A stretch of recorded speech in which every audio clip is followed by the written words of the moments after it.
Where are you following unspoken rules in your life and especially in your business, especially based on what other coaches have taught you or things you've learned on social media? That constant stimulation is blocking you. It's disconnecting you from your creative field. On Sunday, my brain started yapping at me like, oh, we got to get productive tomorrow. We got to do the Monday things. And I was like, no, that's not what helps me create. That's not what helps me connect. That's not what helps me make money and create value for my clients. So instead, I booked myself a spa appointment for Monday morning.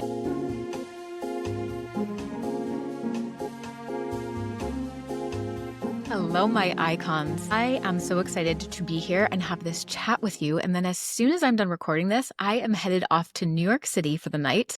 I am going dancing with my dance partner. And it's actually a really big week for dancing. I have tonight, and then this Saturday is my ballet recital. I started taking ballet classes again about a year ago, and this will be the first recital, first time back on stage since I was maybe 12. So I am a little bit nervous, but mostly very excited and very prepared. We have been rehearsing hard. I've been practicing at home. I feel strong. I feel confident. I feel ready. You know what the biggest difference is actually between this and the last time I remember performing is that I am really excited to be on stage for the attention. And I've talked about this before, how I have always loved to be the center of attention. I've always loved to peacock. I've always loved eyes on me. I've always loved to feel like I have an audience. But most of my life, I was ashamed of that. I thought that that made me selfish or self-centered or full of myself. So when I was at the center of attention, I robbed myself of the chance of enjoying it because of that internal conflict, right? There was a part of me that's like, oh, I love this. This is so fun. But then there was the part of me that was shaming myself and also so preoccupied and distracted with what other people were thinking about me. Like, oh, can they tell that I'm enjoying this? And are they judging me for that? Now I have worked through that. Now I know that attention is just something that we get to enjoy. It's also something that we get to have an abundance of. I want to be wealthy in a lot of ways in my life. I want to be wealthy in love. I want to be wealthy with cash. I want to be wealthy with attention. I have cultivated an abundance mindset across so many different areas in my life, including attention. So now I get to enjoy being the center of attention. And for this ballet recital, that is quite literal. My ballet teacher chose me to be front and center for the beginning of the ensemble dance, which was a huge honor. So yeah, I'm just really looking forward to being up on that stage and actually enjoying my time in the spotlight. And not only am I going to enjoy it, but when other people can tell that I'm enjoying myself, they will also enjoy it more too. So it is a win-win situation for everyone. I am so excited. I will absolutely let you know how it goes, and I'll probably be documenting the behind the scenes on my social media. So if you are not following me on Instagram or TikTok, make sure that you go find me over there at Sarah Plowman Coaching. So I've been dancing a lot. And because of that, I have been thinking about creativity and observing my connection to the creative field. And a shift that I noticed in the past year as I've been dancing more and as I've been accessing my creativity more is how I think about creativity when it comes to my business. It's very easy for us to think about showing up on social media and making posts as work, as marketing, as something kind of dry and formulaic. And like we have some resistance to it. Like it feels hard. We don't know if it's going to work. We're preoccupied with how it's going to be received. So it takes us out of the flow, out of the experience, out of the creativity. Do you see the parallel emerging already? So as I've been thinking about my connection to the creative field and dancing, I've been thinking about how creating in my business gets to be the same.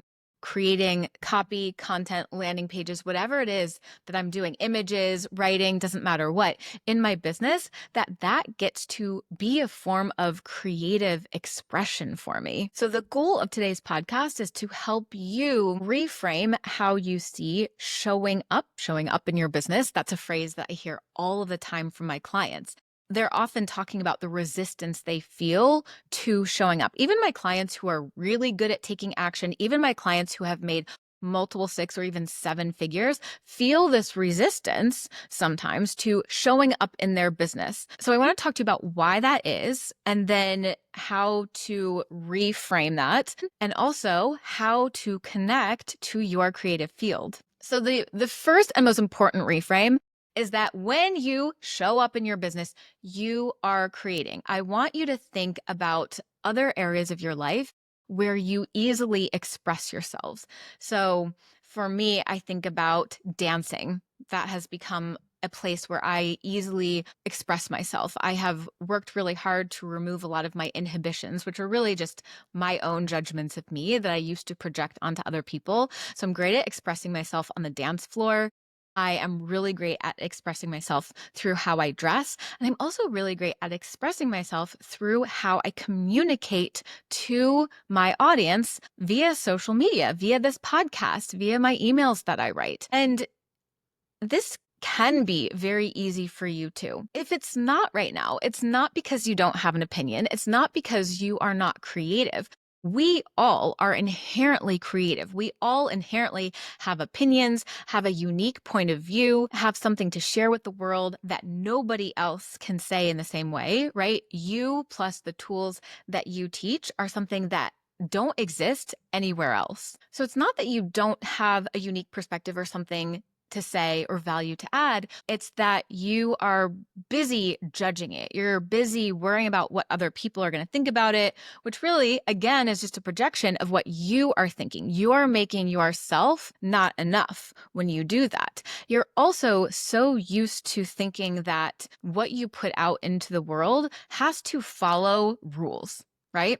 We think about this in like, how many rules do you have for how you dress? How many rules do you have for how you eat? You know what? One I was thinking about recently, I break the rule, the unspoken rule that we can't go out to bars, especially fancy bars, and just order a bottle of water. People think this is very audacious and gutsy of me.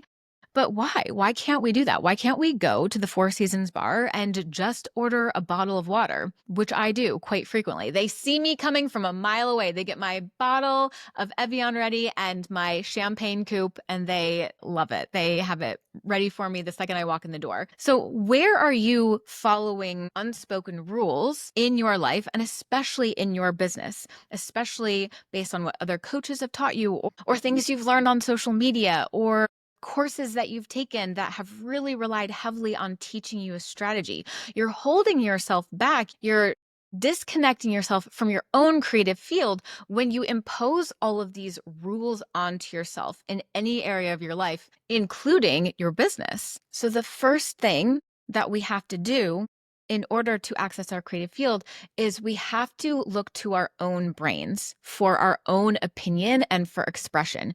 You're so used to looking outside of yourself for other people's opinions or other people's rules, other people's answers of how to do something, that you are not going to your own brain, your own heart, your own experience. I'll often lob this question back to my clients when they ask me my opinion, and I'm happy to share it. But before I do, I'll say, well, what is your opinion? Or they'll say, what would you do here? And I'll say, well, what do you want to do here? And they always have an answer. That's the thing. You always have an answer for exactly what you want to say. You always have an answer for what you want to wear. You always have an answer for what you want to eat or drink or not eat or drink. You always have an answer for who you want to be with or who you don't want to be with.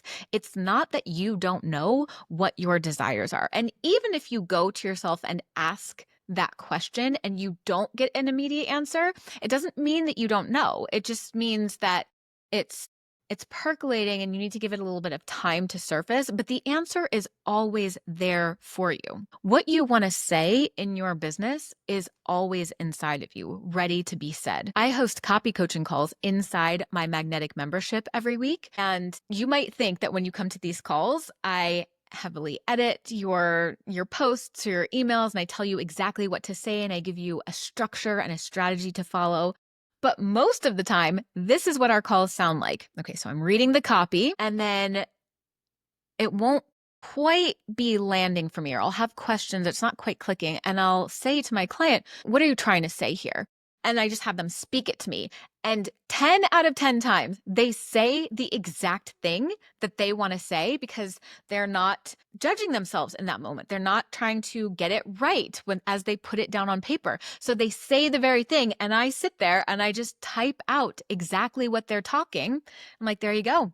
There's your new copy. It's not my brilliance, although sometimes I absolutely have things to add for you, but it's me helping you have the courage to access your own brilliance. Okay, so the first two things that we've talked about are very much focused in the thinking realm, right? Around your mindset. So you're first going to think about marketing in your business, how you show up in your business as an act of creation, as your art. Then you're going to go to your own opinion rather than to somebody else's for what it is that you want to create, what it is that you want to say, so that it's original, so that it sounds like you, so that it couldn't possibly have come from anyone else because you plus the tools you teach don't exist anywhere else. You are completely unique in this world. Now we're going to move to the realm of your nervous system and of feeling. And this is where I am doing a lot of my work in my personal life and in my business right now, because we are chronically overstimulated.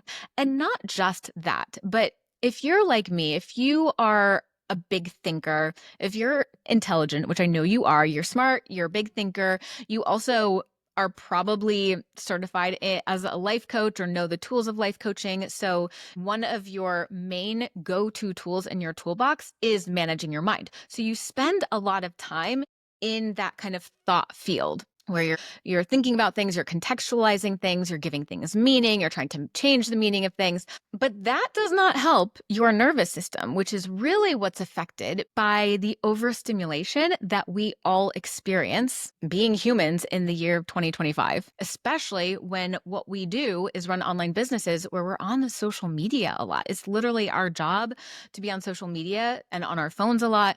So we are getting this constant stimulation from all directions. And that constant stimulation is blocking you, it's disconnecting you from your creative field. So the antidote to that is to cut back on the stimulation, which is also going to calm your nervous system down, bring your body from this state of high alert and anxiety and constant scanning to calm and steady and grounded. And this is deep work that sometimes takes time. And this is work that I'm doing. This is work that I help my clients do through nervous system re-regulation, through grounding, through slowing down. But specifically, what I want to share with you today, I want you to try over the next couple of days, is just giving yourself more white space. And let me translate that for you. I want you to be bored. I want you to create time every single day for the rest of this week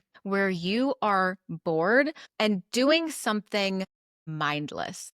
Okay, so think about washing the dishes without music on. Okay, so all of these examples I'm going to give you, I want you just doing that one thing without any external or additional stimulation. So this could be washing the dishes. This could be going for a walk without your headphones on, going for a bike ride. It could be, one of my clients is painting her wall right now. Painting, folding a load of laundry, organizing your sock drawer, something where it's a little bit mindless, like you can just kind of go on autopilot and do it, but you're not listening to anything. You're not listening to a podcast. You're not listening to music. You're not on the phone with anyone. And listen, I get that. My favorite thing to do, my most productive way to get chores done is to call up one of my sisters and just yap for 2 hours. And then I look around and the house is spotless. But we are going to use this as a tool to access our creativity. You are going to let your brain be bored and just kind of wander. You're not going to go into it with any agenda, but we are going to create an intention before we are bored. So what I want you to do is I want you to think about the next big goal that you have in your business. And actually it doesn't have to be a big goal, but it could be. It could be like a money goal that you have for August. It could be a decision that you haven't quite made yet. Like, what do I want my next masterclass to be? Or how am I going to sign a $50,000 client this week? Or what do I want to say in my next email? So I want you to think about something that you want to create, okay, a result that you want to create. And then I want you to pose it to your brain like a question. How do I want to blank? Whatever that goal is, we're going to fill in whatever it is you want to create into that blank. How do I want to create blank? And then you're going to ask your brain that question, but not ask for an answer immediately. The vibe is more, hey, brain, I'm giving you this problem to solve, and I know that you're going to show me the answer when you're ready. And it could come immediately. It could come a little bit later. It could come the next day, couple days. So we're not attached to the timeline here. We're just completely trusting that we're asking our brain a question and our brain is going to respond with the answer, and then we're going to follow through with that answer. I'll give you an example of how effective this can be. This doesn't have anything to do with business, although I have plenty of those examples as well. But this just happened to me this weekend. I was out dancing with my partner and I asked him how to say a phrase in Spanish, and he told me, and I was like, oh, okay, I'm going to tuck that away because that's a commonly used phrase. And like, I'm going to remember this. And later that night on the drive home, I was like, what was that phrase that you told me in Spanish? Like, I couldn't remember in English or Spanish. Like the whole thing was just gone. And I was like, what was the phrase that I asked you about? And he didn't remember and I didn't remember. And I was really frustrated for a minute and like really racking my brain, trying very hard to remember. And I could not recall it. It was just gone. It was gone in English. It was gone in Spanish. So let myself be frustrated for a minute and then calm down. And I said, okay, we're going to do a little experiment. I'm going to ask my brain to come up with the answer, and it's going to come to me overnight. I'm going to wake up tomorrow morning. Maybe I'll dream about it, but I'm going to ask my brain for the answer and then it'll deliver it to me. So I did. In my head, I was like, hey, what was that phrase? I want to know what that was. What was the phrase in English? What was the phrase in Spanish? And then I just let it go, moved on, talked about something else, went and got tacos, forgot about it, went to bed, woke up the next morning, popped into my head, and I was like, my brain still hasn't given me the answer. So it didn't come when I thought it was going to come. It didn't come in a dream. It didn't come the next morning. But I was like, that's okay. It's going to come. I detached from the timeline. See other themes emerging that I talk about all the time. I detached from the timeline and I thought, I know the answer is coming. And then just a couple hours later, I was on a long bike ride and I had my phone away, my headphones away, and I was just riding and I was letting my mind wander. And then it came to me. It just popped into my head in the middle of my bike ride. And I just laughed. I was like, thanks, brain. I knew you had my back. I knew you'd give it to me. If you're wondering what the phrase was, by the way, it was I'm ready. And in Spanish, it is estoy lista. So I want you to do that this week with your business. I do this often with content ideas that I want to create. And it's so interesting. I can sit down in front of my computer and be like, okay, I have to get to work now. I have to write some emails. I have to write a post. I have to create a TikTok, whatever it is. And I will sit there and my brain will go blank and I will feel numb inside because I'm trying to force the connection to the creative field. But forcing and efforting are disconnectors, right? They disconnect you from your creative field, especially because when you sit down to force yourself to do something, it's often coming from a place, not always, but often coming from a place of judgment. Like I need to get this work done. I need to be productive right now, right? It's this real like pushy, productive, forceful kind of masculine energy. Sometimes that works, but also a lot of times it doesn't, right? And then we add suffering and kind of panic onto that because we're like, no, I'm not feeling creative. Oh no, I don't have any ideas. And it becomes this downward spiral. I have done this to myself more times than I can tell you. When really the antidote to that, the way to connect to the creative field is to just let yourself be. Let yourself do something spacious. Let yourself do something quiet. Let yourself do something pleasurable. I've gotten really good at this.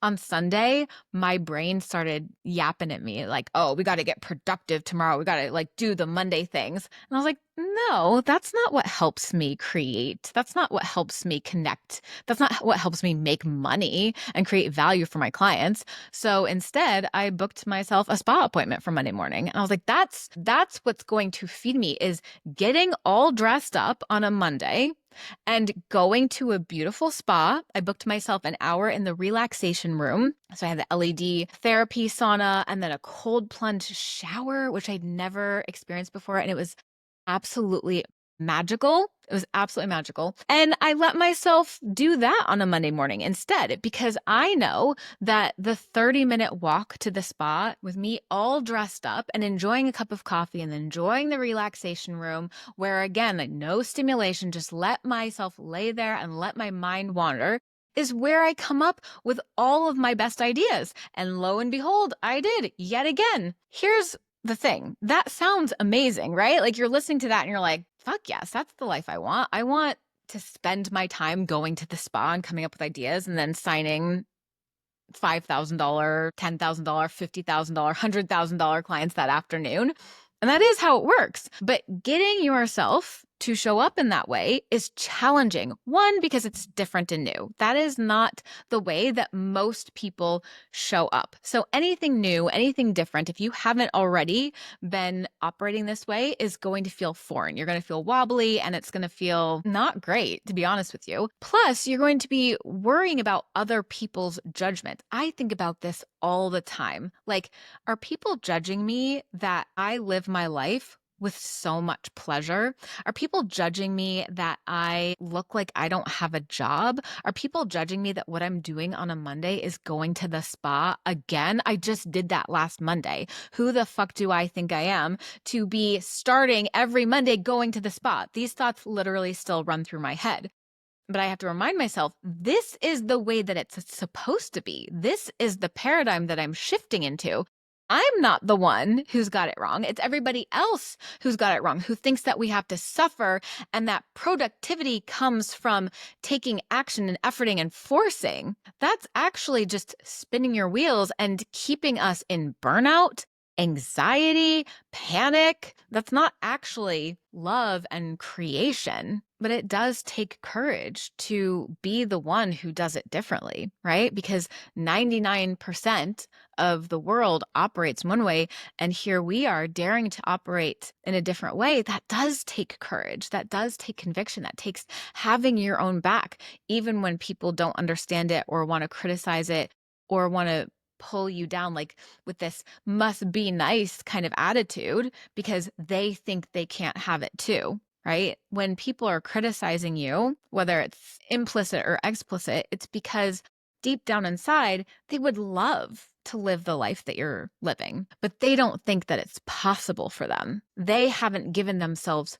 permission to live that way. But you have. You have given yourself permission. No one else is going to, by the way. Well, I guess I'm here giving you permission. So permission granted to spend your Mondays walking around, peacocking, going to the spa, signing multiple 5-figure clients. Like, yes, permission granted. Why would you ever do it any other way than that? I don't know. But no one else really can stop you or give you permission. So you have to make that decision for yourself. You have to decide that it's possible, that it's what you want, and that you're not going to let yourself stand in your own way from giving it to you. And ultimately, I believe that this is not just a gift to myself, but this is part of the gift that I give to the world because they get to witness me being audacious and giving myself a life full of pleasure, giving myself the exact life that I want, giving myself a life full of creativity. And that's inspiring. I can't control what they do with that inspiration. What I hope you all will do is say, if Sarah can live that way, so can I. And then create that reality for you. And that's why I show up the way that I do. It's also what I do in my coaching business, right? So not only do I lead by example, I also am boots on the ground with you, mentoring you, helping you get out of your own way, helping you to tap into your courage and your audaciousness so that you can live your life this way. But what people do with my example that I'm setting is none of my business. Some people are going to lean in because they're going to say, if that's possible for Sarah, it's possible for me too. But some people are going to lean out and they're going to be resentful and they're going to be mad and they're going to, they're going to see me, and this will happen for you too. They're going to see you as a light that shines so brightly that they don't even want to face their own reflection that they see when they look at you. And sometimes that's temporary and sometimes that's permanent and they move away from you, and that's okay. What they do with you as inspiration is none of your business.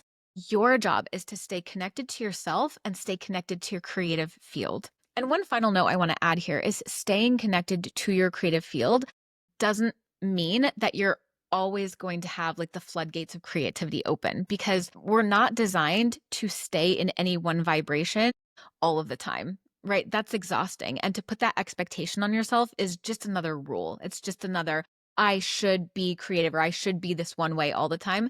No, you shouldn't. Just like you're not supposed to be awake all the time, or you're not supposed to be out exercising all the time. Like there are times that you're supposed to be resting and restoring, right? You're not supposed to be at the gym lifting weights all the time. If you want to build muscle, you go to the gym, you lift weights, but then you also have to rest. And especially for us women, we have our menstrual cycles. We are meant to go through cycles. So don't misunderstand me as I'm talking about staying connected to the creative field, that you have to be on all the time, but it's knowing how to access that creative field and getting your hands out of the pot and removing yourself as the obstacle for when those creative downloads want to come to you.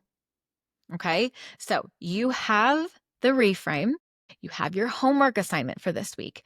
You are going to let yourself be bored. You are going to set aside time every single day to do something mindless. And before you do that, you're going to set your brain with an intention. You're going to ask your brain a question. Hey, brain, this is what I would like the answer to. Like, what do we want to say for our next email? What do we want to sell next? What do we want our price to be? What do we want to create next in our business? You're just going to ask your brain, and then you're going to leave it alone. And then you're going to go do something mindless. You're going to go do something with not a lot of stimulation, and your brain will deliver. And I would love to hear from you what mindless thing you were doing and the question that your brain answered. So if it's a piece of content, feel free to tag me in it or share it with me and tell me. If you want to leave it as a comment or review for this podcast or on the YouTube channel, or if you just want to DM me on Instagram, you can also send me an email. I would love to hear from you. What is the mindless thing that you did? And then what is the question and the answer that you posed to your brain? All right, try it out. I guarantee you this will work for you. And it will be so fun. And the only thing you have to allow yourself to do is let go of that urge to be productive by forcing. We are shifting the paradigm here. We are letting ourselves just be. We are having the audacity to live a life full of pleasure and leisure. And here's an image I want to leave you with. I watched the movie Oppenheimer last year. And if you guys watched this movie, or even if you didn't, there's a character who plays Einstein. And he's in the movie briefly, I think in 2 different scenes. But both times he's shown, he's on some college campus, maybe it's Princeton or MIT, and he's like out taking a walk. Like every single time they show Einstein, who is one of the most famous minds ever to have existed, right? One of the smartest people to have ever existed. He was not at some chalkboard writing something down. He didn't have his head in his book. He was out in nature with his hands clasped behind his back, taking a walk, just observing, just thinking, just being, letting his mind wander. All right. So if it's good enough for Einstein, my friends, it's good enough for you. Go try it out. Let me know how it goes. I can't wait to hear about it.